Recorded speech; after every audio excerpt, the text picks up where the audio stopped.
Well, hey everybody, welcome back to my channel. I'm Dave from Chase the Summit. Let me take my own face off the screen for a second. We are live, and you can't mess up live.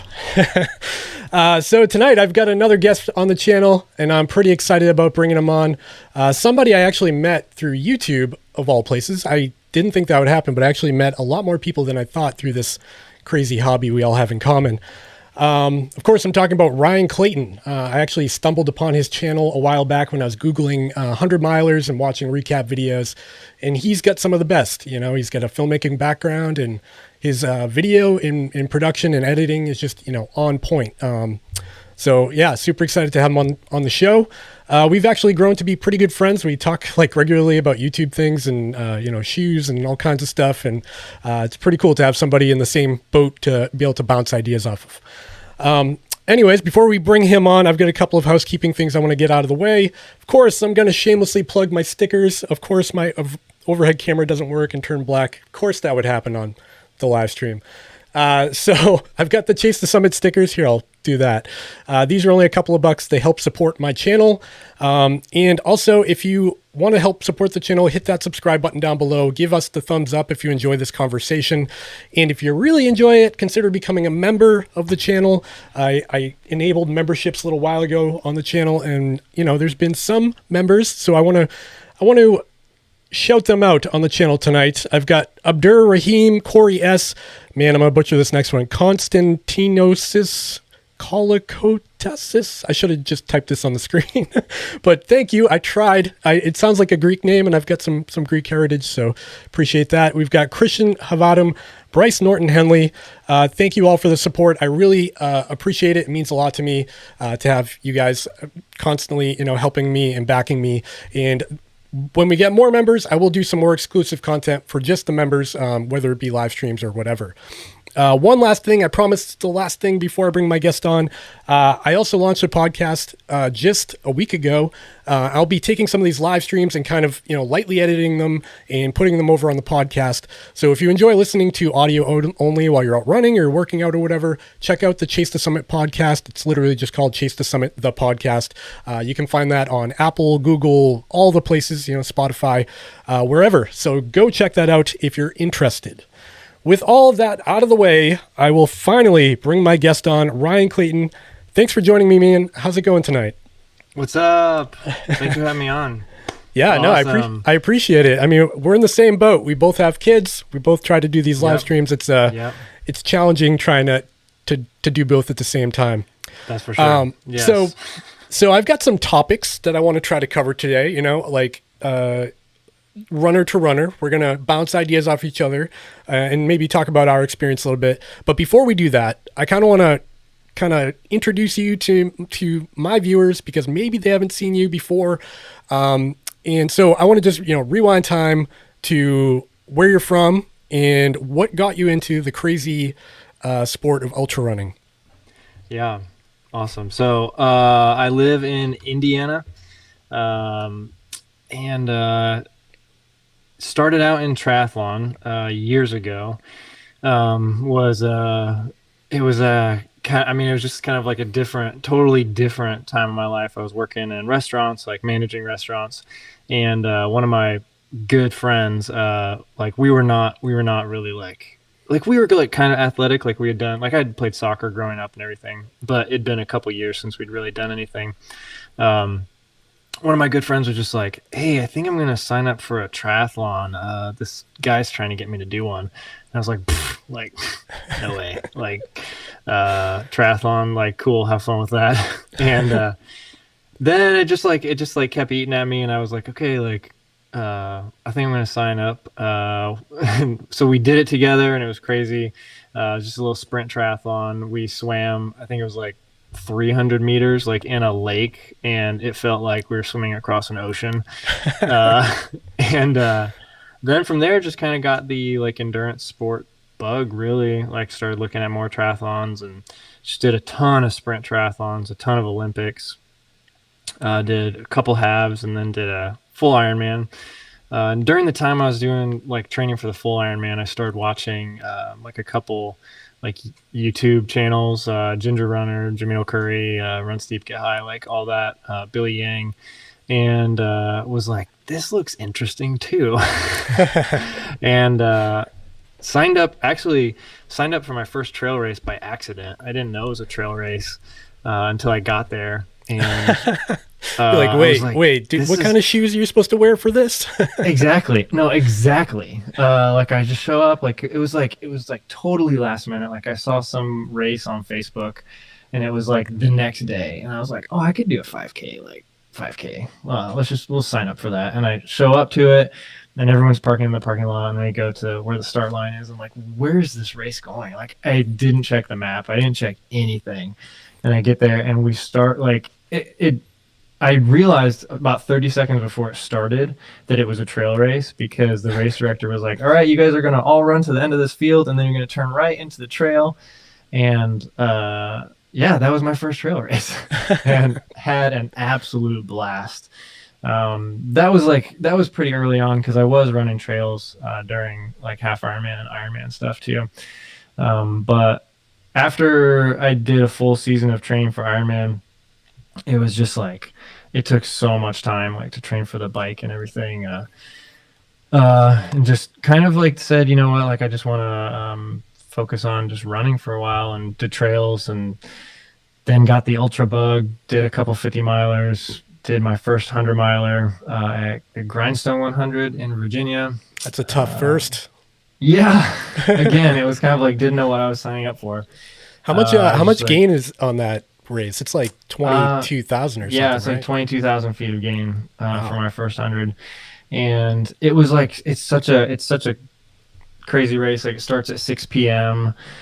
Just like so many weird things about it. But I was just looking at ultra sign up and I was like, I need a race in October.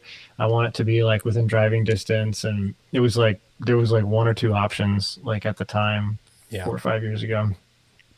And then every year since then, I've done at least one, completed at least one, and just finished my most recent one 3 weeks ago now, the No Business 100. Yeah, congratulations on that. I watched that video. It's really awesome.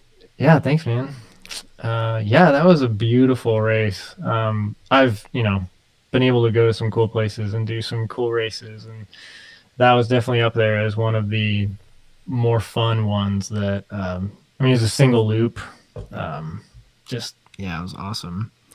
Did you Go grow ahead. up in Indiana, or did you end up there after some time? Yeah. My family moved here when I was, I think, like 3 or 4. So yeah, I don't remember anything else. But Is there a good like trail running community down there? Yeah, certain parts, not so much exactly where I live. Like I can drive an hour or two and get to like some really, really great communities of people. Like down in Indy, down in Terre Haute, there's a strong group in Terre Haute that does a lot. But, So you did your first few races and you kind of got the bug. At what point were you like, I'm going to buy a GoPro and I'm going to film all this and put it on YouTube? I don't know. Yeah. So, watching a lot of these YouTube videos and everything, my curiosity, it was more curiosity than anything, I think. And I was like, I started, like, I actually have a couple videos that are no one will ever watch that I filmed on my phone just to test it out. Yeah, I've got those too. Don't worry. Yeah. And, so I did like 1 or 2 videos like that, and I was like, this is kind of fun, and it was interesting, and like I have like an artistic side, and it was it like scratched that itch, and then I bought a GoPro. I think it was like 4 years ago maybe when I made my first video was actually a race video, Jackson County 50 miler from, like I said, like maybe 4 years ago or something, and yeah, for the first like year or two, it was really sporadic, like posting maybe once a month or once every 4 to 6 weeks or something. But not until about the third year or so when I actually started taking it seriously and was like, I want to start putting more videos out and documenting this experience more than just, it was really when I was training for Grindstone, I guess, that I was kind of like, this could be really cool. Yeah. To put together like a series or something. But So before YouTube, were you a filmmaker? Were you like shooting weddings? Were you at bar mitzvahs? Or no. did this all come about? Did like all of your creative filmmaking come from running and wanting to just share your stories on YouTube? Yeah. Good question. No, I hadn't ever done any film editing or anything like that. I had taken a lot of photography classes in high school. But again, that was high school. Like that was a long time ago. Shooting on film and developing it in a dark room and all of that. And so I kind of like that was like my like artistic side was kind of like I like to, capture images, and I like to, frame shots and things like that. And like that never went away. Like I was always like that stayed since I was young. But all of my video experience has been centered around running, and like just kind of like that documentary side. Yeah, I would really love to get into like narrative stuff, and I actually have started writing a few things. But yeah, I mean, I love telling stories. That's the biggest thing. I mean, it's fun. It's really fun capturing like really cool images or shots or whatever, and like putting them together. I like the editing process too. Like that doesn't feel like a burden or anything like that. It's fun to I have kind mixed of cut feelings that on out. that. Yeah. I mean, it's definitely like sometimes it's definitely just like hard work that you just have to finish. Like there's no motivation. Like Yeah. it's just like you're halfway through an edit and you're just like, oh my gosh, I hate everything that's on the screen right now. And I just need to, but I need to finish it. And then when you finish it and you put it out, you're like, that wasn't that bad. Like that was okay. It's I find it's fun when it's something like creative. Like if you're trying to piece together a drone shot to someone running down a trail and there's like beautiful scenery, but it's not fun when I'm looking at my stupid face talking and then I'm trying to take out all the mess ups in between, like clip clip clip clip. Yeah. Yeah. My editing style is just like snip out all the I'm like swearing at myself that I can't talk. And if anyone saw the raw footage, Yeah. because like Oh my gosh. you know how like big YouTubers have editors, like Peter McKinnon, Matty Hippo, Yeah. those guys, they all have like editors who edit their stuff. If I ever hired an editor, it would be the most embarrassing. It would have to be my wife or like Yeah. my sister or something like that. I'm not sure I could hand that Yeah. job off.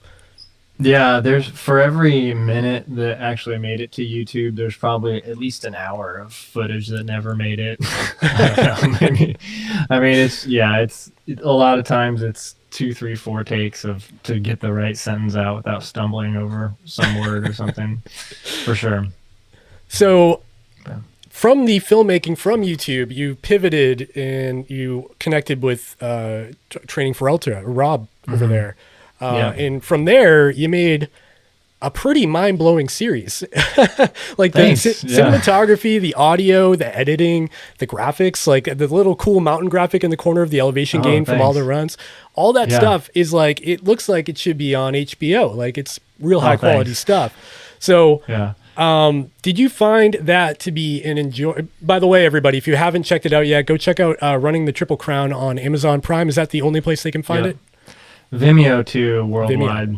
Cool. Yeah. Yeah. So go check that out if you're into ultra running. It's about 200-mile races, and Ryan follows an athlete around and does some amazing cinematography around that.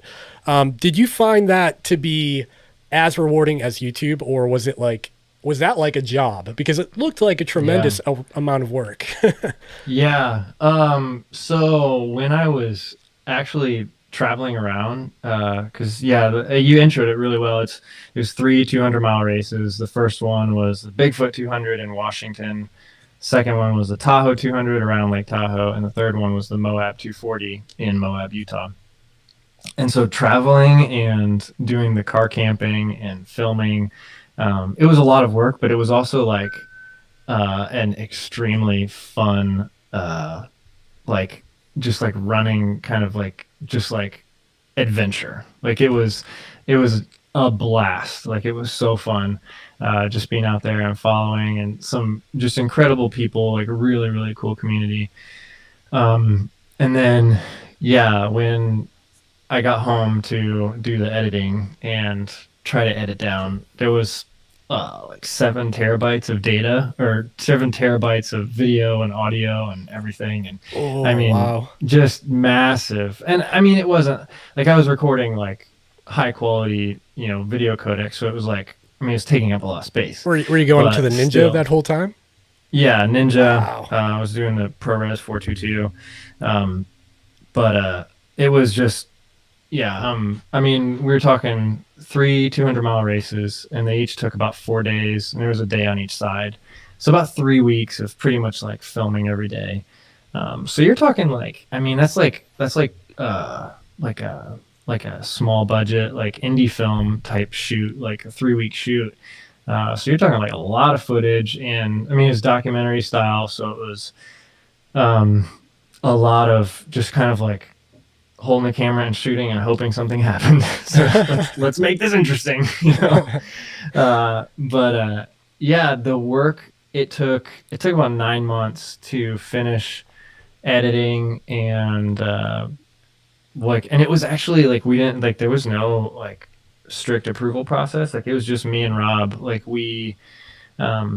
it was like self-funded. There were some sponsors. I shouldn't say self-funded. There were sponsors, but we didn't have any checks and balances or anything. Like, no one was telling us what to do. Like, it was like I was editing it, I was putting it together, sending it to Rob, say, hey, do you like this? And yeah, that was a ton of work, and it was, honestly, had no idea how much it was going to end up, how much work it was going to end up being. Because at first, when I actually reached out to him and shot the idea over to him, it was like maybe 6 or 8 months before the first race, and I originally just pitched like a like feature length film sort of thing, covering like the 2 or 3 months. I wanted to do a lot of like behind the scenes and stuff in between and everything. And it turned into like, he was like, why don't we just do like a series or something? And I was like, okay, like that's probably not going to be that much more work. Like, not knowing what I was talking about. And then it turned into a 6-episode series. And then I was shooting for about 30 minutes an episode. So it's like, I mean, very rewarding at the end of the day to see it up there on Amazon. And just, yeah, I mean, it's really cool. Like, but yes, tons and tons of work. Yeah, for sure. So when it comes to YouTube, I have a question for you. Do you find that YouTube, for me, just talking from personal experience, do you find that filming, being under pressure to maybe get a review out, I don't know if you feel that pressure like I do. It's can get uncomfortable sometimes. Do you find that that actually has a negative impact on training? Or do you think the YouTube channel actually gets you out the door to run more often? Yeah, that's another good question. For me, it's, I would say that it's probably like, it goes both ways. Cause there's a lot of times where, I'm like going out on a run and I'm like, it would be really great if I was going to do 10 miles today, but I need to finish that video, and I can't spend an hour and a half on this run. Like, we're just going to go for like a 4-mile run or something. So there are some days where it probably detracts from training a little bit. But for the most part, I think it's a positive thing, because it does get me out the door more.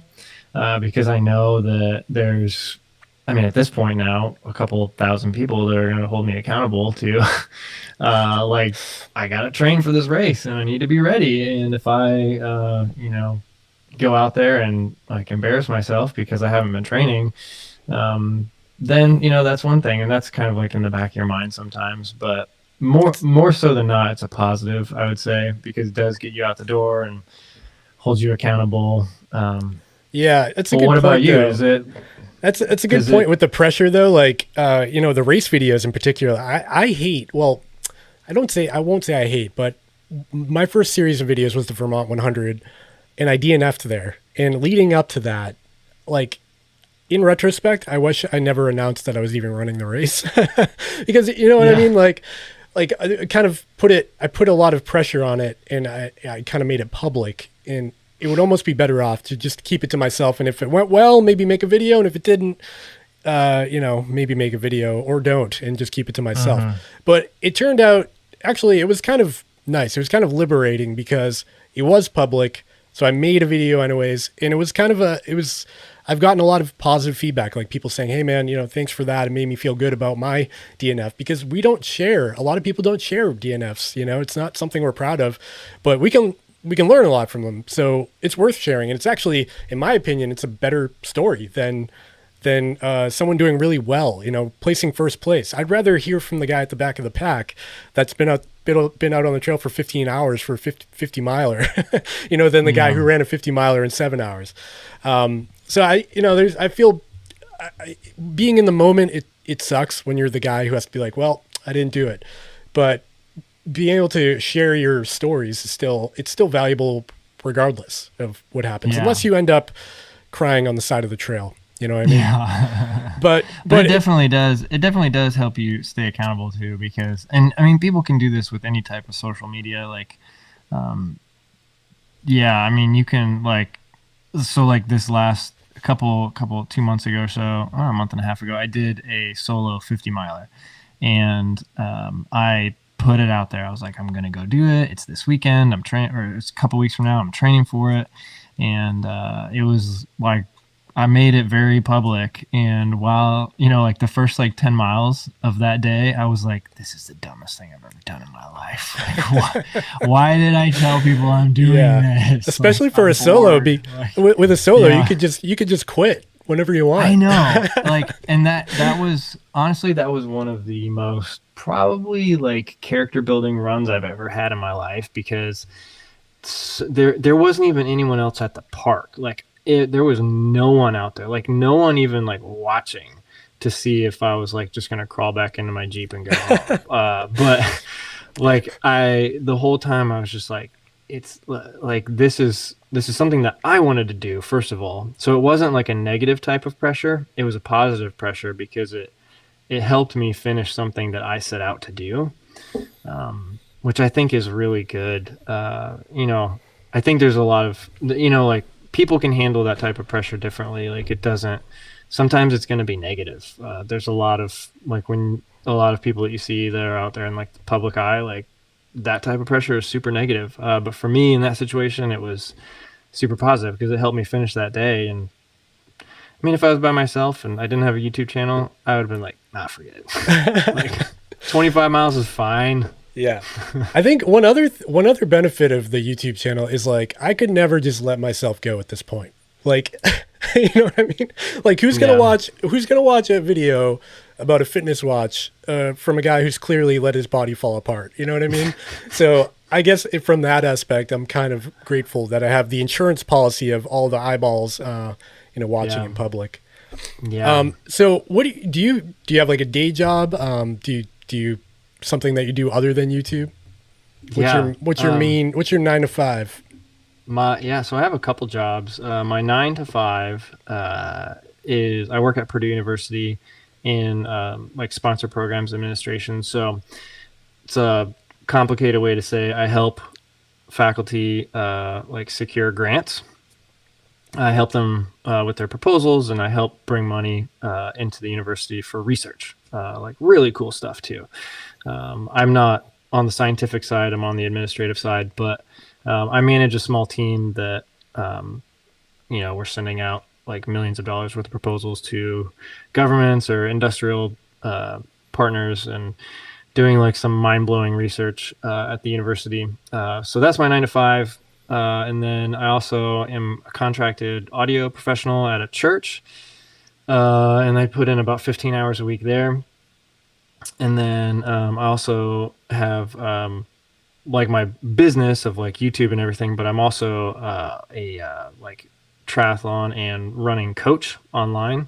So I have a few athletes that I've had a couple athletes that I've had for 4 years. Wow, that's great. And a couple new ones. So yeah, I stay busy.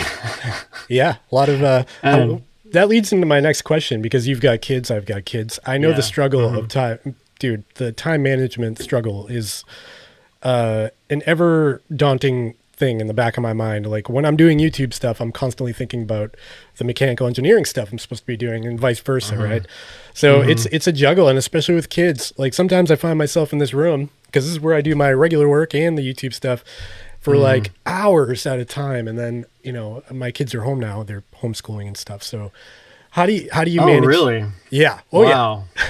Yeah. Yeah. I've been trying to figure out how to soundproof this room because it's getting to a point. So how do you manage that? Because I'm barely hanging on over here, man. I don't know if I have any advice.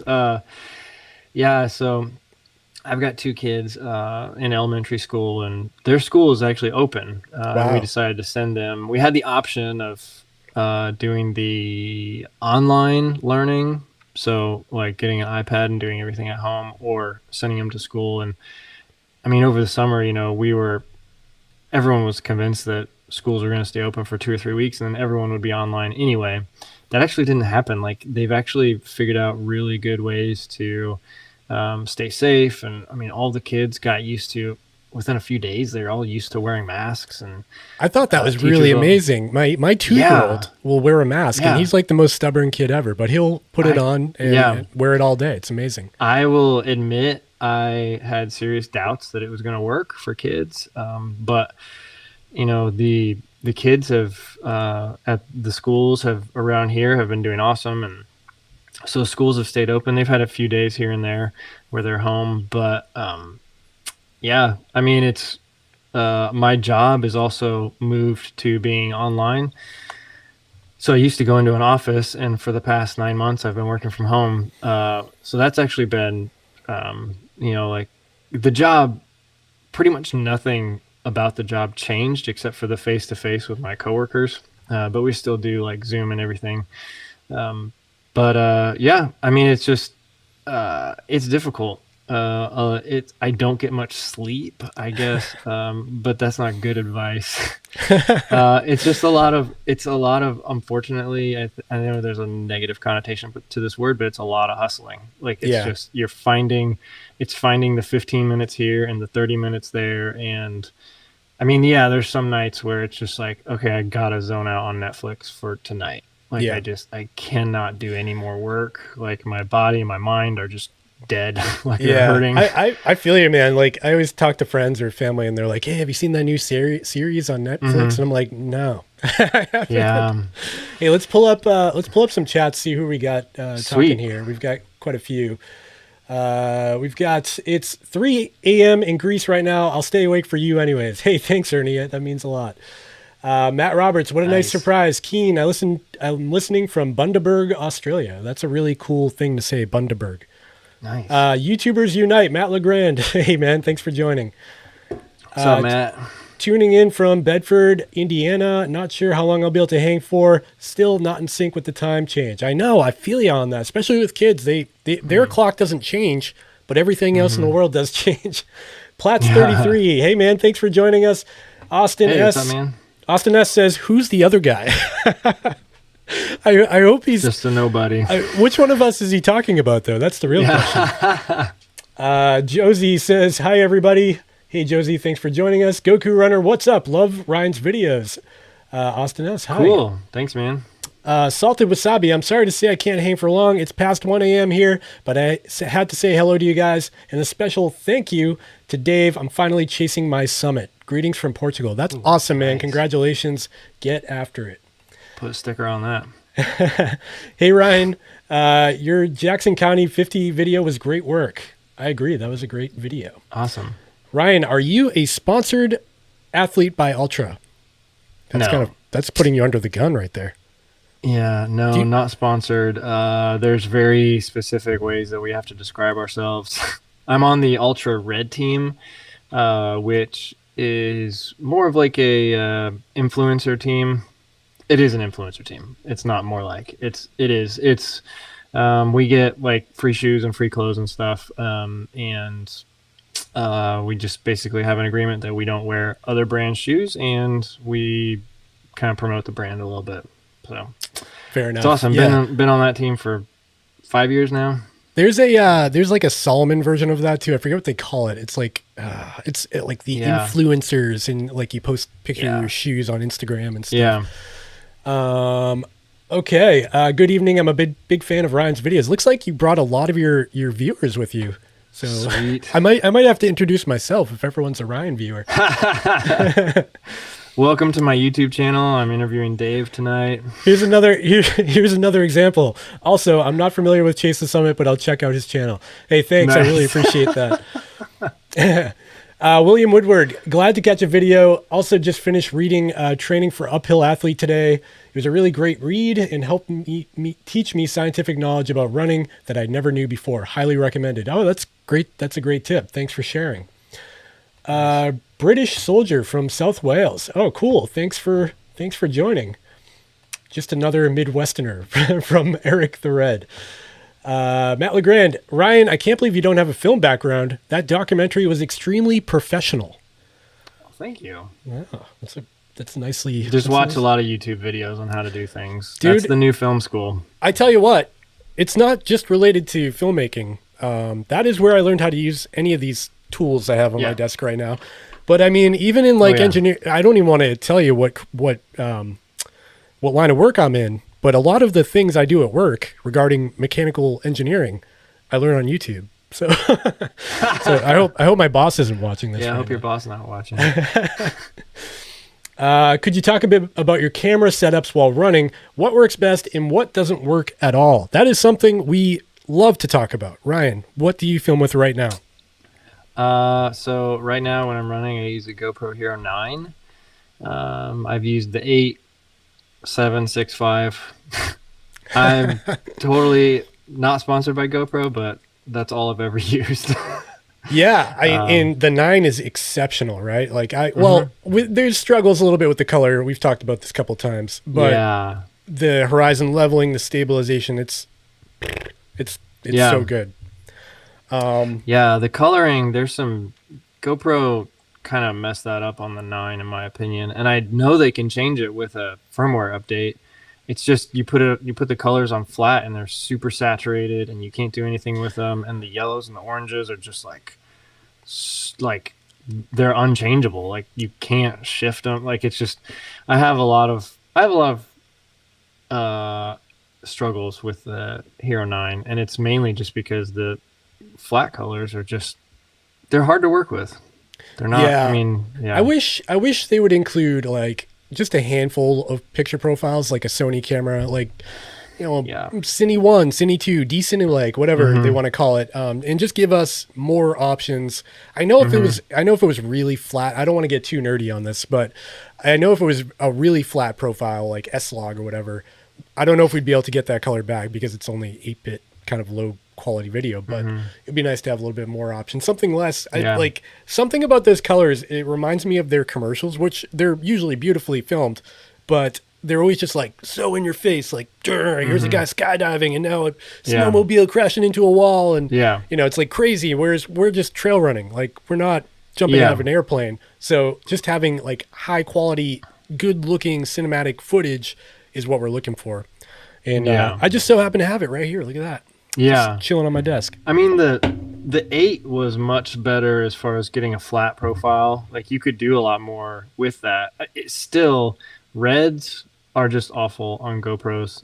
I don't want to sound like I'm trashing GoPro. That's all I've ever used. So it's like I obviously like it's built my channel, so I use it a lot. But like reds go from like 0 to 100 in like no time.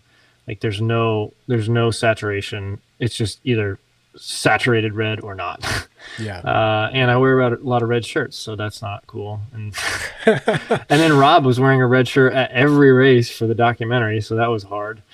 I wish, like, I think they'll fix it with a firmware update, hopefully, because do you ever use your phone for video when you're running? Nope, I don't ever take my phone when I'm running. You're nuts, man. You're nuts. How do you listen to podcasts? I don't like running with $1,000 piece of glass in my pocket.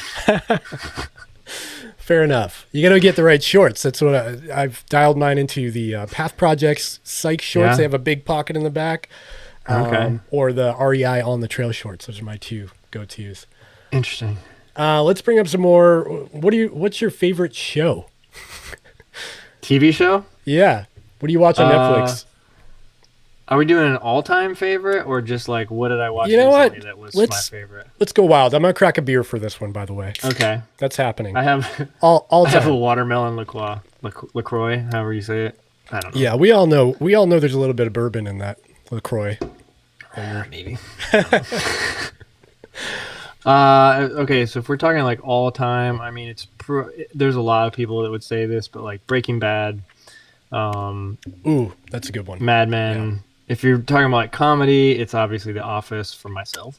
Yeah. Office, Parks and Rec, stuff like that. But recently, I had like stumbled upon a YouTube video that was like really like talking about this show that's on Netflix and how cinematic it was, and just like it got me really into it. And I watched The Haunting of Hill House, and that was like really, really good. That was one. It actually came out last year, but again, I don't watch a ton of stuff anymore because I'm usually like editing videos or something. But that was really good. Another comedy that we've been watching recently, Schitt's Creek. Oh, sorry. I hope we didn't get demonetized for that. But I gotta click the not made for kids button now. Yeah. Oh, jeez. Thanks, Ryan. It's a TV show. Yeah, it's funny. Yeah, it's a good one. What about you? I like. I'll agree. Like all time. So I'm a little torn on this. All time. My wife and I, when we first met, like our big thing was the show Lost. Do you ever watch that? Yeah. That was like a big. That. We would like. You remember what was the name of the bad guy company in that? They had like a symbol in the name. But they had beers. Like they found beers in like a shelter. Dharma Initiative. That's it. Yeah, the Dharma. Yeah. And they had the little diamond logo. Yeah. And so we used to like print out that logo and put it on our beers while we watched it. Like to try to be like, or we are Desmond and we are, whoever else. Nice. That was like when we were dating, and I feel like that was a big reason why we connected so well and like eventually got married. So maybe that, but also Breaking Bad's huge, and I've been watching lately. I'm really enjoying Superstore. That's just hilarious. I don't know why. Okay, it's just like dumb humor. But if I'm up late at night, it's funny to watch on Hulu. Yeah. All right. You know what? Piggybacking on that, I'm curious. Are there any YouTube channels that you watch that someone would be like, "Whoa, that's weird. Why is he like?" We all expect you to be Good question. We all expect you to be watching like Ginger Runner, Billy Yang, or whoever. But is there somebody who like maybe you're like a woodworker or like somebody who like digs up mushrooms, or I don't know. There's something for everybody out there. So what's your like secret? What's the word I'm looking for? Your secret passion on YouTube. I'm looking through my subscriptions right now, see if I can find anything that's like off the beaten path that people might not expect. I mean, I watch a lot of the photography and running channels and videography. Do you watch the tech stuff like MKBHD? MKBHD, yeah. Man. There's got to be a little secret in there somewhere. I don't know if there's anything like super weird. All right, I'll go first on that one. Yeah. I watch a lot of machining videos. This is like literally a CNC machine, like milling metal.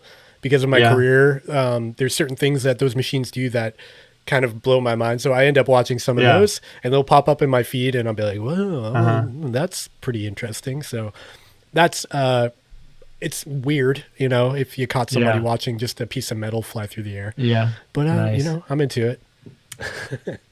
Okay, so I've got two. One's like super weird, and another one is like, okay, so the really, really weird one is like I like watching this YouTube channel called Mountain Beast Mysteries, and it's all about Bigfoot.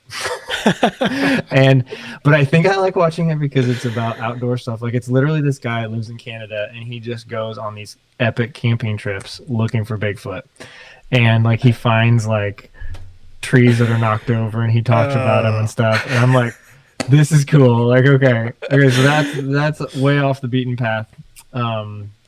And then there's another one that's like, it's all about like, he dives into like these like lost stories about like this flight that got lost or something. And it's called Let Me Know. That's a good YouTube channel too. He just like looks at these like unsolved mysteries and puts like once every 3 or 4 months puts together like a 30-minute video that's like super well done. That's awesome. All right. Do any of you like anime? Personally, I don't. My kid does. How about you? I never watched it. No. Sorry. Hi guys, hoping to get back to running soon. Caught the COVID. Oh no, really? Let me know, like, if you're still there. I'd be interested to hear how it's affected your running, because I've always wondered. I've seen stories on the Facebook groups like Trail and Ultra Running about that, and I'm just kind of curious, like how long it takes to bounce back from and how bad it really is. Yeah, I've heard. Yeah, there's a couple people that I follow that one girl's had it for like 6 months. Oof, that's no good. I think it has a lot. It's just, it hits people differently. Eric the Red says, Ryan's viewers are corrupting the Chase the Summit channel. Go subscribe to him. Dave, I think you made me want a DJI Mini 2. Yeah, man, cool. The only thing I will say, if you're using it for like sports stuff, like riding a bike or running, it doesn't have that active track. I think I mentioned in the video, but so you can't just run and let the thing like follow you. But otherwise, it's been a lot of fun. Matt LeGrand, can I just say Ryan's style on camera is so mellow and welcoming. I think my blood pressure drops when I'm watching his channel. That's a very nice compliment because I feel like I'm like, hey everybody, I'm Dave from and you're just like, you're just chill, you just ease in there. Yeah, my dad told me one day, he was like, he was watching the No Business video and he was like, it was really good, but then at the end when you got on there and just talking to the camera, you were like, it was like you were really excited about something, and it was like, it was much better when you were just running. Wow. That's why I don't show my dad my videos. Yeah. No, it was, it was very, I get it. Like when I'm standing there in front of the camera, I'm just like, hey, what's up? I'm like, yeah. I'm curious, in person, I don't know you in person. I know you on this little screen in front of me and on your YouTube channel. We need to do a race sometime together or something. Yeah, man. Even if it's like a midpoint somewhere, we should like meet up and do 100-mile or something. That'd be a lot of fun. Go shoot for an FKT or something. Yeah, you'll be the one shooting there. I'll be supplying you with water along the way. I'm curious though, in person, are you the same guy we watch on YouTube, or are you somebody else? Like, if one of your buddies from your hometown was to see your channel, would they be like, who is this guy and what have they done with Ryan Clayton? No, I'm pretty much the same. Yeah, like, this just sitting talking right here, like this is how I talk to everyone at work and church. And well, I'm a little more professional at work because I manage people. But so I guess that would be the one thing where, yeah, I don't know if anyone from work watches my YouTube channel, but they would probably be pretty surprised.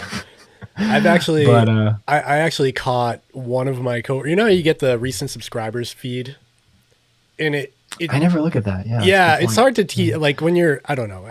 I'm not trying to brag or anything, but when you're getting a lot, they're hard to keep track of.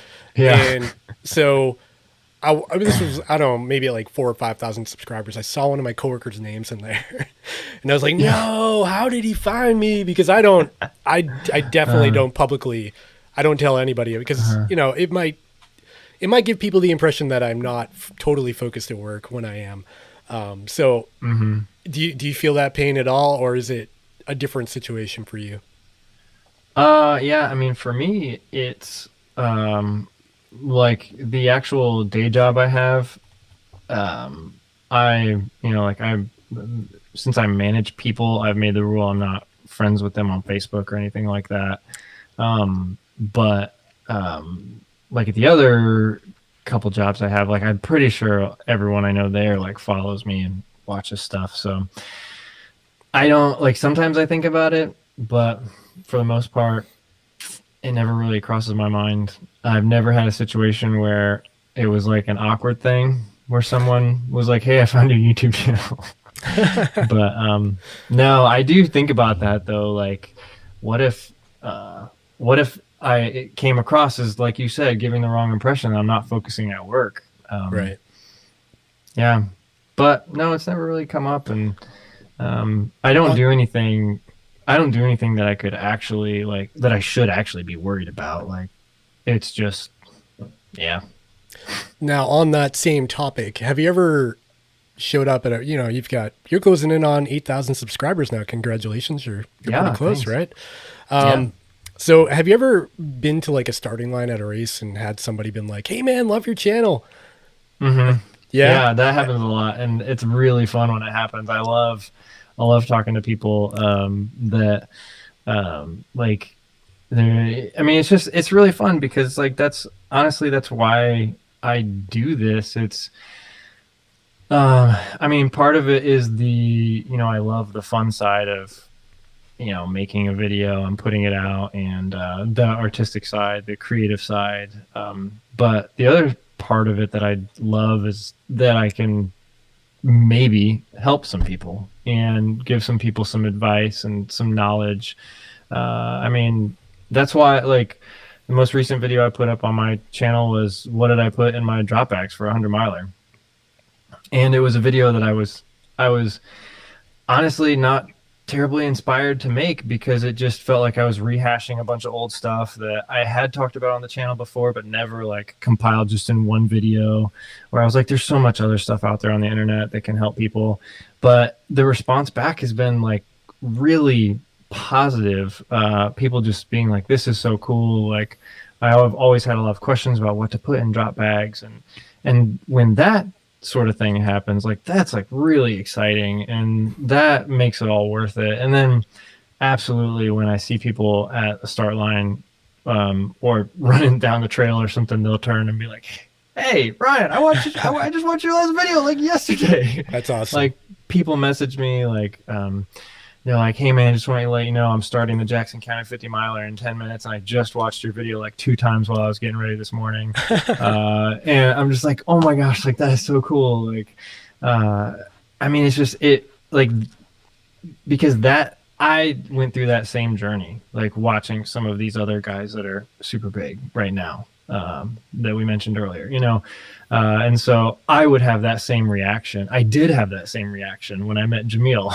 I was just like starstruck, stumbled words out of my mouth, and he was like, that's actually kind of a funny story. I don't know if I've ever told it on my YouTube channel, but we were at Western States, and I was like super like hyper focused on filming Camille Heron, and she's checking in, she's getting her bib number and everything, and then I like come around some people, and standing right there is Jamil, and he was just like, what's up, Ryan? And I was like, what? He knew your name? You know my name? And he goes, yeah, what's up, man? Wow. Like, just hanging out. And I was just like, yeah. So I have that same type of like reaction when I see people like that I learned everything from. And so it's just really like, it's really cool to now kind of like feel like maybe there's a couple people out there that I was able to help, give them some encouragement or just some knowledge about, hey, don't do this, do this, or something like that, So I feel the same it's way. really fun. I've gotten spotted a couple times, and it feels good. I don't know. I feel like people are probably a little like nervous or scared to say something, but I don't know. If you ever bump into me, say hi, because I love it, and I'd be happy to talk to you. Except for at the Vermont 100, I was at mile 47, about to DNF, and this girl was like, "Hey, I saw your Chase the Summit video. Yeah, that was so cool." And forget the name of the. It was called The Grind. It was just like a day in daily life, making breakfast for my kids and stuff. And she was like, yeah, that grind video, that was great. And I was literally like having spasms in my legs, and I couldn't even walk. And I was like sucking down a popsicle and hoping it would bring me back to life. I was like, yeah. Hold on, give me a second. I gotta puke. And she was like, I can't wait to see the recap video. I was like, yeah, there's not going to be one. I'm sorry about, I need to get in this van and get back to my car. Yep. Hey, I got a question for you. You've been doing a lot of reviews lately about, various things. We've talked a lot about watches and stuff that we've reviewed at the same time. It's been cool to have somebody to like ping ideas off of. And Matt LeGrand, see him in the chat there. How do you feel like I know we talk about this like privately, but like navigating the waters with a brand. If you receive something and it's not up to your standards, right?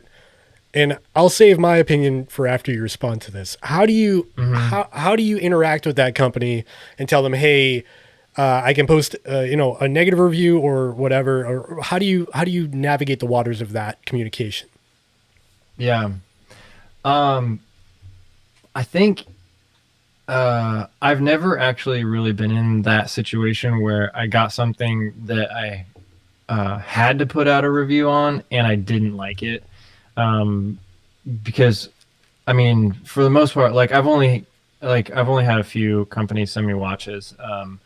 And those you can always find a ton of good stuff to say about them.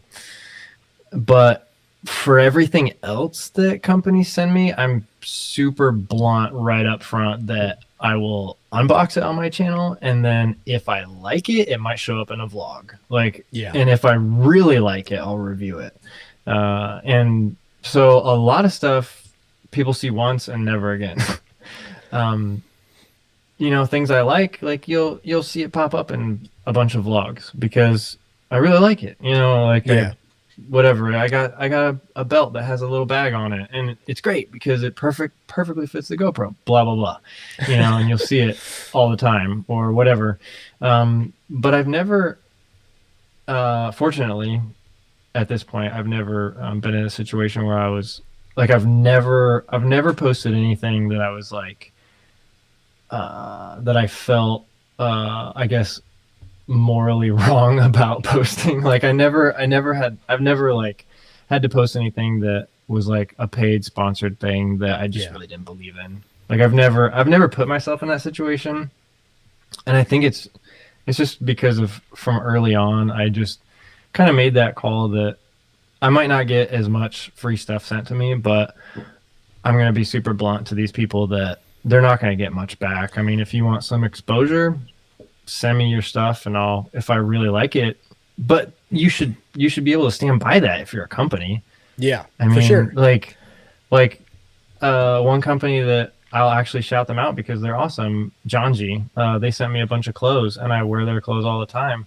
And like, they were literally like, we don't even care if you, like, we just want you to have this. Like, we don't care if it's in the video. If it shows up in the video, great. But we just believe in these clothes so much that we think you're going to like them a lot. And I'm like, that is the coolest thing that a company can do because that shows a ton of confidence in their own brand. And I mean, it's just like, it sets the stage for a really good relationship. So yeah, I agree. That's the kind of stuff I look forward to and we'll definitely jump on if, more companies handle things that way. I feel like they can see when you're in a situation where you're being forced to do something. And I'm with you on that. So I won't, if I find something, I have found things I don't like, and I will give the contact the option. I can make a negative review video or I can send it back to you. Those are the two options. Yeah. And I'm not going to make a positive actually, review. I just did that. Oh, okay. Yeah. You don't have to tell us the item, but yeah. It doesn't even work. And the company, it doesn't do it. Well, I guess it works for what they claim now, but it's not what the impression was when they sent it to me. And so I was like, I'm not even gonna make a video on this. If you want it back, you can have it. Yeah. And they never responded back. So, and I think I get the drift from a lot of manufacturers that they would actually rather you give them a negative review because like any news is good news for a lot of people, for a lot of companies. Although I did post a don't buy a Nordic Track video. I don't think that would help their sales too much, but it's there. Yeah, it's a weird line to walk with a lot. In a lot of times, it's like overseas, the communication, their language isn't perfect and it's hard to kind of understand what they want from you. And then there's the people that are just offering money for a positive review, and I've never done that. But it's a weird, the whole thing. I feel like I need a veteran YouTuber to tell us how to do this because it's a really strange journey communicating with a lot of these companies. For sure. All right, let's grab true. a couple of Eric the Red, I'm a fan of both your channels. Thank you. Matt LeGrand has a question. What are the big goals for either of you for your channels? That was a question I was going to have. Long term, where do you want your channel to go? Where do you want to stay in this niche? Do you want to expand? What's the end game, or do you have one? Or are you just trying to play day by day right now? Yeah. That's a good question, Matt. Thanks for asking. I mean, like long term, it would be great if the channel could end up, paying for itself. And it'd be great if it became like a source of like solid income, and I could spend more time on it. I mean, I think every YouTuber's dream is to go full time. So that's obviously up there. As far as like the niche that I'm in, like I love it. Like there's a lot of other things I've like contemplated doing. I've contemplated starting another channel or two, for different things. But right now I'm loving what I'm doing, and really in like the super long term, yeah, I would hope that I could like go full time. It'll pay for itself. But I see like a stage before that happening where I am really working towards working with like some more like production companies. Like I've actually been talking to a couple like one actual like TV channel, and then a couple other different brands about like trying to create some documentary content. And it all has come from YouTube and then the Running the Triple Crown documentary. So cool. After we get the COVID under control and, we can, move on from that and start working together, person to person, face to face again. Hopefully there'll be some cool opportunities that come from that where I can work in video and film production, but not specifically on my YouTube channel. And then, like I said, I would really love to get into more narrative work as well. Like I've got a couple script ideas that I'm like working on. And then, like that would be an absolute blast to do some of that kind of stuff, like to actually be able to like set up a shot and be like, okay, we're gonna, this is the scene, and this character walks over here, and we're gonna talk about this, and here's the tension, and here's what this character wants, and here's what this character wants, and trying to capture that on film, rather than just like running around with a GoPro, like spraying everything, like trying to like find, like running around with my camera, like following, like, Rob through the mountains or something. Like, yeah, I mean, I love documentaries. Like, I think you can get some incredibly exciting stuff, and they can take you to some amazing places. But I really have a itch for like doing that narrative, like really setting something up and really telling like a proper story that you've written. And you might even have an audio guy and a grip to like carry your stuff around, and yeah, exactly. All those things that you don't have when you're like a one-man band, and you've got an A7 III with a shotgun mic on, and you're trying to, you've got a backpack with batteries in it, trying to get everything done. Oh my gosh, yeah. So much stuff I've learned over the projects that I've done, running around Western states. Like, it was so fast. I mean, Camille was only on the course for like 8 hours or so before she had to pull out. But yeah, I mean, it was like sprinting and getting in the car and like driving as fast as we could. And like literally like backpack on my lap, holding a Ronin with a camera in it and my handheld in this other hand, and like sliding in the back seat, like I mean, that type of stuff. And then like the other side of like the Triple Crown, where I'm like, yeah, I mean, it's just like I've like so much of that stuff has been learning opportunities that I can take and move forward, and like it's just been a blast. Like it's been so much fun. Yeah, I mean, the more you do that stuff, the better you get at it, right? Right. So, yeah. I love the Haunting of Hill House. That was great. We're a little behind on the chat, I think. Yeah. Have you seen Dark on Netflix? I haven't. Have you seen Dark on Netflix? Yeah. I watched the first season. It was awesome. Nice. Eric the Red. I would definitely recommend it. Watching it with the subtitles. It's better with the actual characters' voices. I watched the English translation, and it wasn't great. It's all in German. Oh, that's already a no-go for me. Sorry. Yeah, reading. Reading. It's not weird because you're an engineer. Oh yeah, the machining videos. Are either of you signed up for races? Are you signed up for anything for 2021? Yep. You are? What do you I'm got on signed that? up for the Cruel Jewel 100 in May down in Georgia. 100 miles. Yikes. 33,000 feet of elevation gain. I'm excited for it. And it's one of those that's like I am attracted to those races that are just like really, really difficult. Yeah, I don't know same. why. It's because it scares me so bad, I think, that I train harder for them. Yeah. I'm What's attracted to them, though. what's the hardest race? Well, I guess that's subjective because you might have been in different fitness levels, but what was the hardest race True, you've ever yeah. completed? So I think the hardest race I've ever completed, probably like the one that every single mile I didn't know if I was going to finish, was Grindstone 100. It was my first 100 mile. So every mile, it was my first time running past 50 miles too. So every step after 50 miles was farther than I'd ever gone.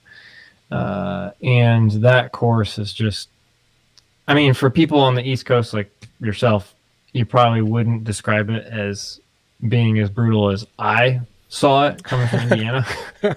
The Beast Coast. It was a freaking difficult course. Yeah. No, that's Run that's a Rabbit hard, Run was really hard race. too, but Run Rabbit Run had views that just took your breath away, and so there was a lot of you got a lot of energy from what you were looking at. Like you're running through the mountains, the Rocky Mountains in Colorado. Yeah. You know, so many views. Grindstone, it was just like you were in a tree tunnel for 100 miles running on rocks. Yeah, that's the East Coast for you. Like, oh, here's some dirt. Oh, it's gone. More rocks.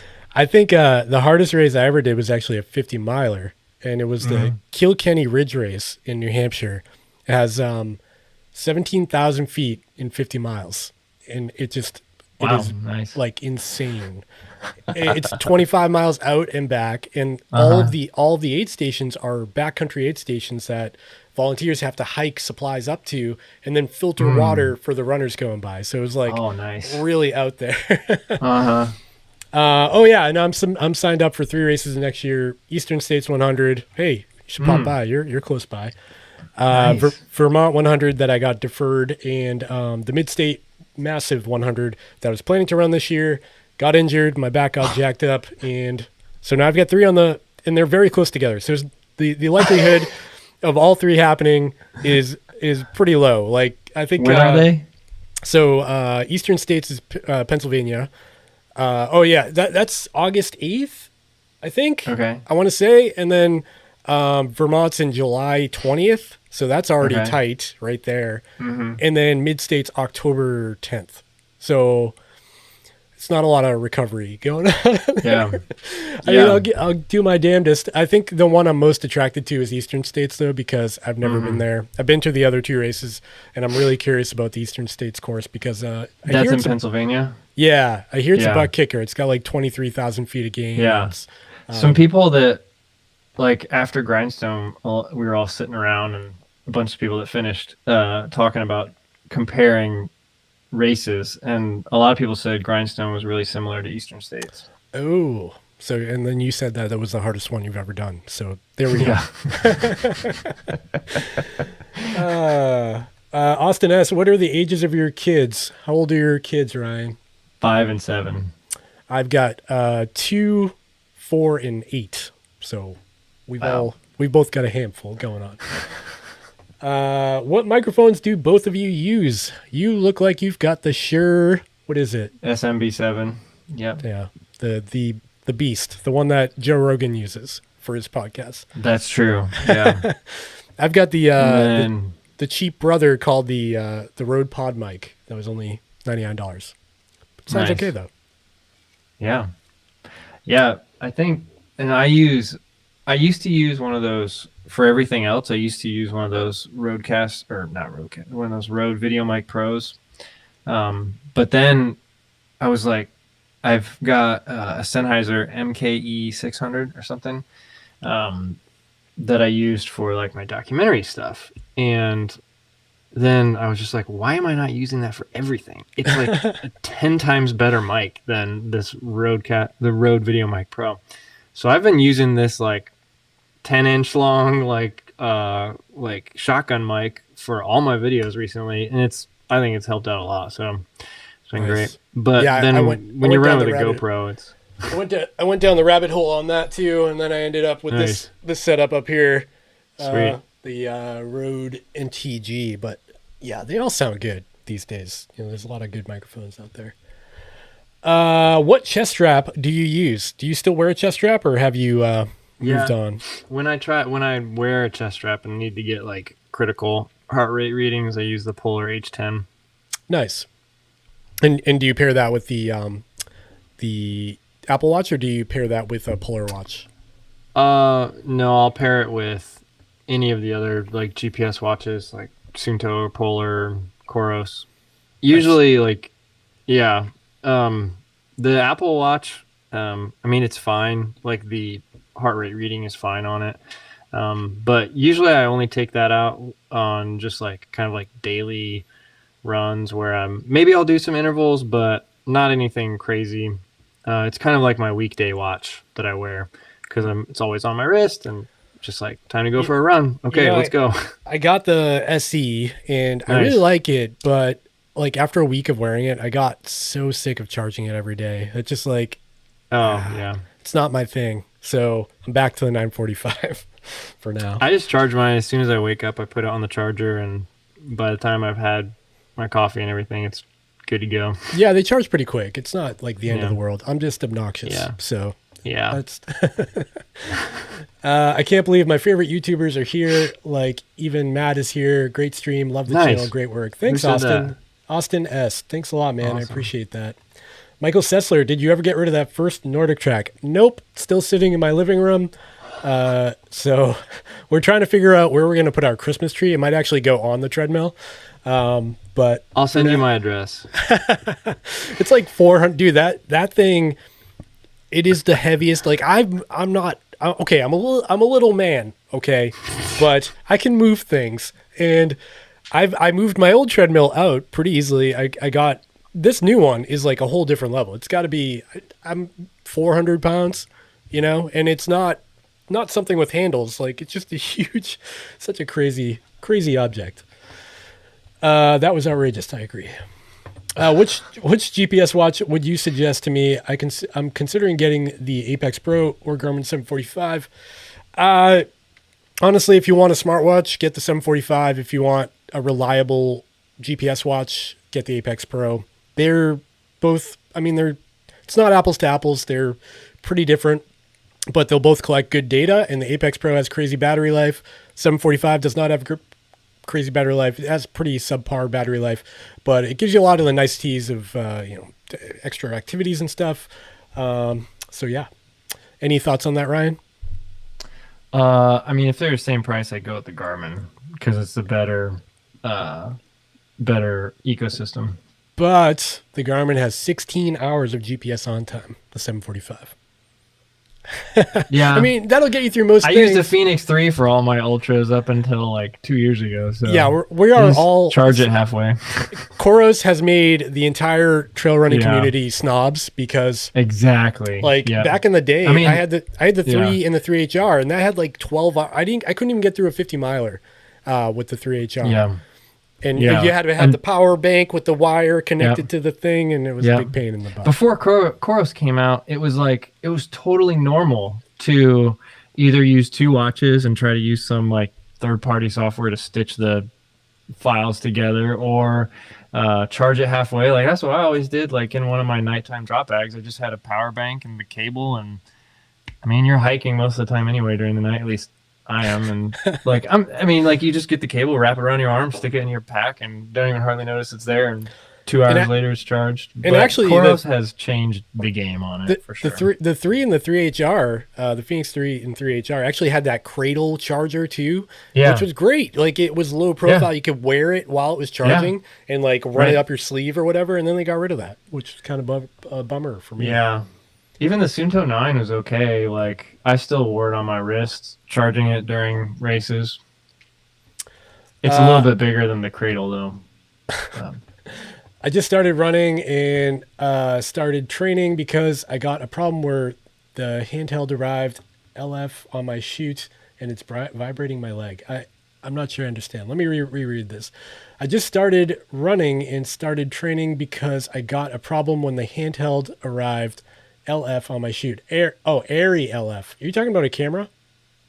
Oh, he was talking about the Ari Alexa? Yeah, he was talking about the Ari LF, the large format one with the 35 millimeter sensor. Yikes! So I guess he was having trouble with his strength to hold that camera. Oh, I get So he started running to build up the fitness. That's probably the most unique reason I've ever heard for someone to get into running. But congratulations on that Ari LF. I'll take it off your hands. Who was that? I need to connect with that person. Shahuro Nizam. Sorry if I butchered your name. Nice. Do either of you think you'll ever get burned out on running ultras? How do you feel on that? I mean, I can't see into the future, so I mean, right now, like I love it. But I could see a point where it becomes the return on investment isn't where it is now, because it takes a lot of time, a lot of time. And you have to be really excited about it. I mean, going for Saturday 30-mile runs to train for a 100-miler, like weekends in a row, that takes a lot of time. And that's part of the reason why I moved away from Ironman was, number one, honestly, so the biggest reason was bike safety. Like I had a couple really super close calls with cars. And then I actually, unrelated to a car, I did crash my bike because I thought a hawk was attacking me. Sorry to laugh. Yeah, no, and it really sucked. It was like a week before my first kid was born, and I'm riding my bike just down a normal road, no cars anywhere, and this hawk like swoops down and it's coming straight towards me, and then it kind of goes a little bit to the left and then it starts swooping back towards me, and it like buzzed my head, like it went right over, but like I kind of turned to like watch it because I thought I was getting attacked by a hawk. He's like defending something probably, and then just the slight turn of my body, my bike went off the road and caught something, and I did a couple flips and my helmet cracked in half in the back. Oh man. And I was like, thought I was in some serious trouble, but walked away from it. Wow. Bike was kind of messed up, helmet was cracked. And then after that, and there was 2 really close calls with cars, people just being idiots and doing stuff on purpose, like swerving towards me and stuff. That was just like, my daughter's about to be born. Like, so for the rest of that Ironman season, I trained on a trainer, and doing like 8-hour trainer rides is not fun. Oh no. And so it's like, so after that, I was kind of like, okay, I'm going to do trail running. That's a little bit more, that's a little bit safer. And, but yeah, the return on investment, like there'll probably be a time where, maybe that's just not where it always has been. And I hope that doesn't come anytime soon, because I love running hundreds. Like they're such an amazing experience, and they teach you a lot about yourself, and they give you opportunities to work through things and do things that most people will never ever do. I feel you on that. I mean, my energy level for like my excitement for races goes up and down in waves. And sometimes I'm on ultra sign up and like, boom, I'm in, And last year I had a series of really good races. I was like in the close to the front of the pack, and, 5-hour 50K, and like a lot of things went really well for me. And then I kind of crashed and burned a little bit. Like that DNF at Vermont really bummed me out more than I thought it would. And, then you lose a little bit of fitness, and then it's like a rapid cycle of, the mental game of trying to get yourself psyched back up. Yeah. But I feel like I'll never I love the community so much. I love aid stations. I love the finish line. You know, it's such a insane thing, and the people are always so excited that I'm not sure I could ever get burned out on that. So I might just become a back of the pack guy and be happy with that when I get older. Yeah, it's hard to say. It's such a, like, if you want to say compete, right, in an ultra and be that guy who's in the top 10, you're committing a crap load of time, risk of injury, you know, neglecting your family potentially. And there's a lot that goes into it that people don't see. They just see Ryan, the administrative worker guy that runs hundreds in his spare time. But all the stuff that happens in the background is just, it's crazy to be at that level. And I can't even fathom Ironman training with all three. Like, you got to be good at everything. Like, you can't just be a good runner. I guess you could be a really good runner and then like be okay at the other two and compensate. But it seems like a lot of work. I mean, like you really have to to do well at Ironman, you have to actually be strong at all of them. Yeah. Because it's a domino effect. I mean, yeah, you could be an incredible 3-hour marathon runner, but if you can't ride a bike worth crap, like, you're going to be on it for 10 hours. Yeah, that's so. What other forms of fitness do you guys do? Do you have any, do you like go to the gym, or do you just stick to the treadmill? I really don't have time to do much other than running. I do some like body weight stability exercises. That's about it. Yeah. No, I'm on the same boat. And like, people are always like, you got to crop. Even my wife she's a kind of fitness nut, and she has a little fitness group here in town. She's a certified trainer and everything. And she just always like, maybe you should do something else. And I'm like, I don't have time to do both things. So I'll, maybe do push-ups or something, like just body weight exercise. And I climb. I go, I rock climb and ice climb. Which gives me a little bit of other mobility, but nothing crazy. How do you only have 17,000? You should have at least 100K. Thanks, man. You should post that everywhere. Thanks. Yeah. If you had to choose one watch for a 100-mile race, oh man, am I taking up too much of your time? We're going over an hour here. We'll wrap up soon. We're fine. I promise. No, we're fine. Okay, cool. We can do Joe Rogan style, 3 hours. If you had to choose one watch for a 100-mile race today, what would it be? That goes to you. That includes any that you haven't tried yet. The one I just used was the Kronos Vertex, and I would pick it. I mean, it's a very good feeling knowing that your battery's not going to die. Yeah. Like, knowing that you don't even have to worry about that.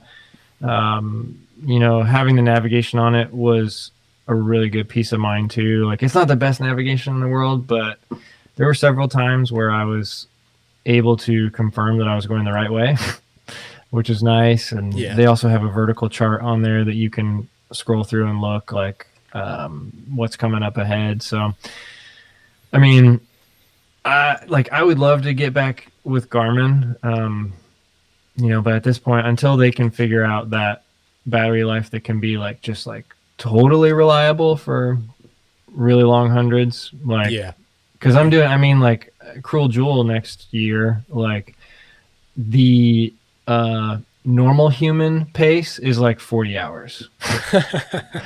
Or it's like there's a 48-hour limit. And the like top 10 guys are finishing like sub 30. Ooh, wow. So yeah, I would tend to agree. I really like Garmin watches, and the new ones are good for up to like 35 hours. Like, I finished the mid-state 26 hours and 40 minutes, and I had like 30% left on my battery. Didn't charge it at all. Nice. So that's pretty solid. But yeah, the Vertex, I feel like that's like, if you could just keep a race watch and like put it in a box and like, I'll just grab that when I race. I feel like that's like the ideal race watch, because it's no frills, it's got navigation, and the battery just like, it's like you said, you never even have to look at the percentage. It's just going to go. When I tested it out, it's like hard keeping track of the charging cable because you never need it. Right. I can never find it. Yeah. As a smartwatch, it goes for like over a month. It's insane. Yeah. If you don't run a lot, but yeah. So yeah, I would say right I agree now, with your assessment on it though. Like I would use it just as a race watch. Like I hardly use it other than that. yeah, the unfortunate part in that is it's a $600 watch. So if you've got, Yeah, and that's where like I can never recommend it. Like I don't like recommending it because it's way overpriced. yeah, But that's where it is what it is. Like that's where the Apex Pro, yeah, it's 40 hours, it's not 60 Yeah. hours, but that's Yeah. that's still a crap load of battery life. yeah. And it'll get you by. And I think this is 450 right now. Mhm. Either way, I love the Pace 2. I updated that video. This thing's so cool for the money, and I wish they could make like a plastic Vertex with crazy battery life at a budget price point, because that thing Yeah. would just totally dominate the whole market. Like, Yeah. the whole trail scene would just be wearing, a Pertix, we'll call it. There we go. What are your backgrounds in running? Do you have any tips for transitioning to ultras? You explain your background from triathlons. How did you transition from triathlon work to ultra work? And this is what, like, I go through this with a lot of my athletes, because a lot of them have been starting to transition to ultras as well. And it's more of a mindset shift than a physical shift, or even like a training, like your training approach does change. Like there's some very important things that you need to change in your training as far as how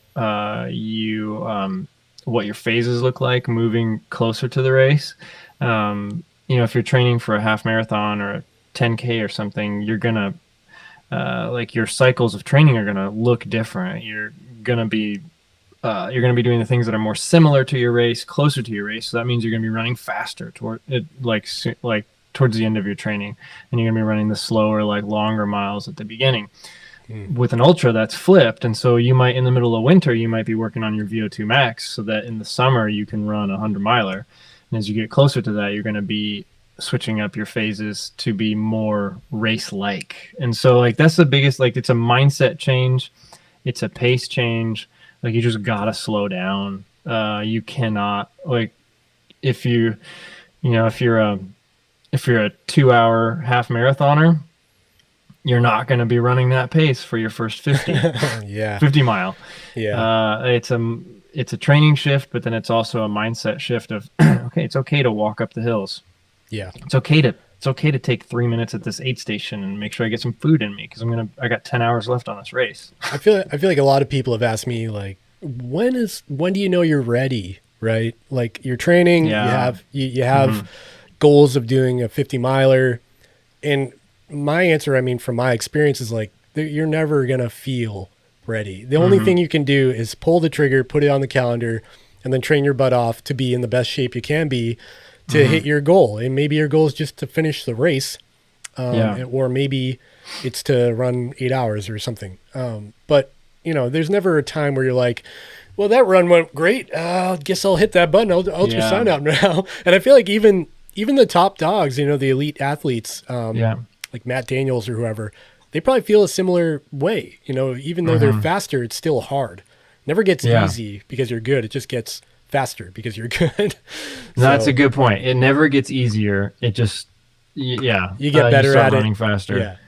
But I will, like, I like what you said there, because even like now, like this most recent 100-miler that I did, the week leading up to it, I had some serious doubts of my fitness, even though I knew I was in some of the best shape of my life.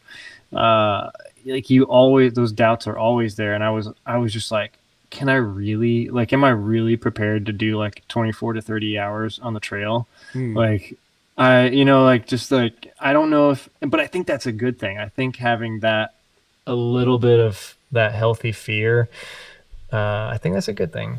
I feel like it's funny because I always have those butterflies at the starting line, and you always feel like, what the hell am I doing? Like, what brought me here? I'm not ready for this. These other people look like they're prepared. I'm not prepared.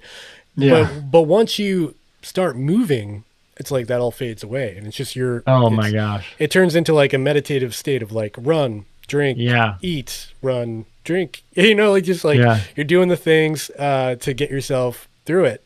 And it's all it takes. Like, I guess that's the best part, right? Like when you actually, the release of when the gun goes off is just, It is the most amazing feeling when you've had, whether it's been 2 weeks of training or 9 months of training, like when the race starts, there's nothing else you can do to prepare for it. You're in it. Yeah. Like you're going, like you don't need to worry about, did I pack that thing in that bag? It's like you're in it. And like that's one of the like most amazing feelings Totally agree. In racing and in training is like that moment that you start running. You're like, okay, we're just in it right now. There's nothing else to do. When you're in a race, this is kind of off topic, and we're going way too long, but when you're in a race, how do you strategize like for your mental state? Do you go aid station to aid station? Do you do mile by mile? Do you say every 10 miles when your watch beeps? For me, I'm like an aid station person, but then I get shot in the foot when I'm at a race that has like 10 aid stations for a 100-miler and you're going 20 miles for between aid stations. How do you work through that in your brain so you don't hit that bonk or that mental low point, Yeah. For me, like it is definitely, the goal is always aid station to aid station, and to think about nothing else but getting to that next aid station, and to make sure you have to pace yourself for the distance. So you can't go around, okay, it's like 3.5 miles to the aid station. All right, let's go 7-minute pace. Like you can't, I mean, like I feel like that's probably obvious though, but like you do have to compartmentalize it somehow. I like breaking it down into kind of big chunks. So like, like the halfway point, just really putting it in my head, like going through like the mental gymnastics beforehand of, okay, it's all downhill from here. Like once you get to the halfway point, you're going to get depressed because you're only halfway, but it's all downhill from here. And like every step you take is one step closer to, finishing this thing. And I have like, I have some mantras I say to myself, and they're nothing crazy, but like just little things that I'll say to myself that will, just help me stay focused. I try not to, I think the worst thing you can do in an ultra is think about how many miles you have left. Oh, totally. If you're in 100-mile, until you get to that like 85-mile mark, then it's like, then it's like the countdown. The watch beeps. You're like, one more down, 14 more to go. For sure. And like, I think the most amazing feeling is hitting 90 miles in a 100-miler, because once you get to that point where you're like, I could literally walk this in and be fine. Yeah. Then you're like, as long as you're not chasing cutoffs or anything, and you're just at that point that's like, oh man, I'm just going to cruise it in now. Like you see 3, 2, 1 finish line. Nothing better. It's a good feeling. I haven't felt that in a while because of stupid year that we've been having.